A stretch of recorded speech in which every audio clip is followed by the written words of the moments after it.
समय की बात है। 5 मेंढक एक साथ किसी जंगल से जा रहे थे। चलते चलते उन मेंढकों में से 3 मेंढक एक बड़े से गड्ढे में गिर जाते हैं। 5 में से 3 मेंढक गड्ढे में गिर गए तो ऊपर 2 बचे। अब गड्ढे में गिरने के बाद वो तीनों मेंढक ऊपर चढ़ने की बहुत कोशिश करते हैं, लेकिन वो गड्ढा बहुत बड़ा था। उस गड्ढे से बाहर निकलना इतना आसान नहीं था। अब गड्ढे के ऊपर जो 2 मेंढक बचे हुए थे, वो गड्ढे के अंदर देखकर उन तीनों मेंढकों से कहते हैं कि अब तुम तीनों इस गड्ढे से कभी बाहर नहीं निकल सकते। ये बहुत बड़ा गड्ढा है, तो तुम्हारा कोशिश करना व्यर्थ है। ये सुनने के बाद उन तीनों मेंढकों में से एक मेंढक को लगता है कि ये सही बोल रहे हैं। ये गड्ढा बहुत बड़ा है और अब हम इसमें से कभी नहीं निकल सकते हैं।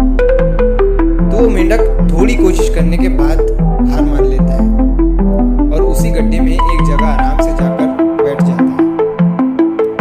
अब बाकी जो 2 मेंढक थे वो अभी भी ऊपर चढ़ने की कोशिश कर रहे थे। अब उन दोनों को देखकर ऊपर वाले मेंढक फिर से उन्हें ये कहते हैं कि तुम जो कोशिश कर रहे हो वो बेकार है।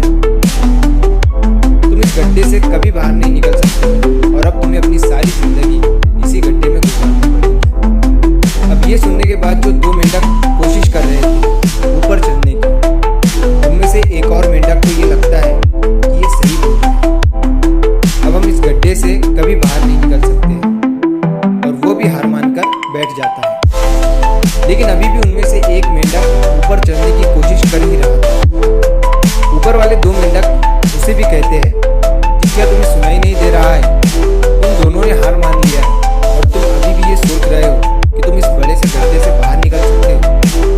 वो ऊपर वाले दोनों मेंढक उसे बोलते रहे, लेकिन उनकी बातों का उस मेंढक पर कोई असर नहीं हुआ और वो मेंढक कोशिश करता रहा और कोशिश करते करते वो उस गड्ढे से बाहर निकल गया। अब उसे वो सारे मेंढक देख रहे थे कि ये बाहर कैसे निकल गया।